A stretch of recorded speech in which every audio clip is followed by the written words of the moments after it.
The email arrived at 2:14 a.m. A single line. A forwarded approval notice. My name. A destination I had never applied for. I stared at it in the dim light of my phone, the glow slicing through the quiet like a knife across fabric. Transfer confirmed. Reporting date 2 weeks. My pulse flattened into something cold and mechanical. Behind me, she shifted in bed. My wife, CFO of the company I'd given 12 years to. The same woman who claimed she handled the HR paperwork so I wouldn't have to worry. I hadn't known worry was code for removal. My phone buzzed again. A voice note. Her sister's contact flashed across the screen. I played it. Bye, surprise. We submitted a transfer request in your name. Don't worry, it's just a prank. Appy will tell you the details in the morning. Love you, ha ha ha. The laughter echoed long after the audio ended. My wife breathed softly behind me, unaware, or pretending. Something inside me stilled. Not anger, not fear, just a quiet shift, like a door locked from the inside. I sat there, staring at the blue notification bar until the screen dimmed, and the reflection staring back at me looked like a stranger who had run out of excuses to stay. She explained it over breakfast. A joke, her sister got carried away, the HR team thought it was funny, no harm done. She said all this while stirring her coffee, not even looking at me, as if rearranging my life was as casual as adjusting the sugar. You're overreacting, she added, finally glancing up. It's just a transfer. You'll come back in 6 months. 6 months. Hundreds of miles away. Alone. I watched her talk. Smooth, practiced, rehearsed. A CFO's voice. A liar's tone. But what caught me was the flicker. The way her eyes darted to her phone. The way her fingers tightened around the mug. The way she waited. Not for forgiveness, but compliance. I felt something heavy slide into place inside me. A suspicion I had ignored for months suddenly opened its eyes. Her sudden late meetings, her guarded chats, her sister's inexplicable interest in my schedule, the trips she forgot to mention until the last minute, the weekend she said she was at a conference but came home smelling of someone else's cologne. I didn't react. I didn't question. I just nodded, finished my toast, and packed my suitcase. She thought it was obedience. It was reconnaissance. I flew out 2 days later, not because they forced me, because distance sharpens vision. From the hotel room assigned to me, I began to unravel the threads she thought she'd buried. Phone records, financial statements, HR logs, travel receipts. I didn't hack anything. I didn't need to. People hide their sins with arrogance, not intelligence.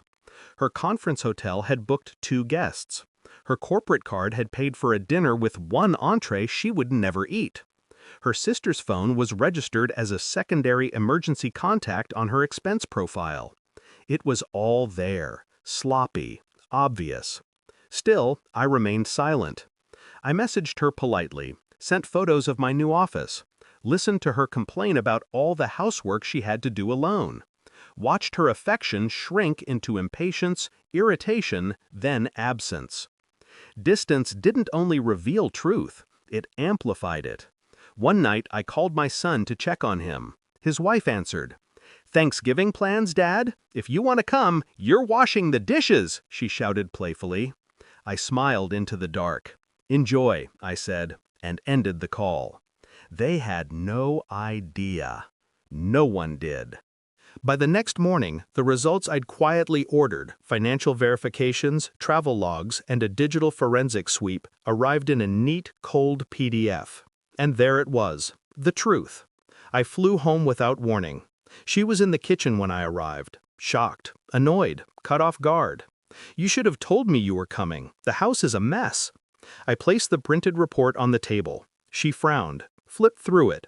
Her face drained color like a sink losing water. The hotel bookings, the dual reservations, the card charges, the messages she thought she'd deleted, all lined up, chronological, undeniable. What is this?" she whispered. "A confirmation," I said. She shook her head violently. It's not what it looks like. My sister, she must have... Her sister, always useful, always guilty when convenient. I didn't argue. I didn't accuse. I didn't raise my voice. I just watched her crumble, piece by piece, as the lies suffocated her. Her breath hitched. Her hands trembled. She stepped toward me. I stepped back. The distance between us felt honest for the first time in years. "I'm leaving," I said quietly. She froze. "For a few days?" "For good." Her knees buckled. She grabbed the chair.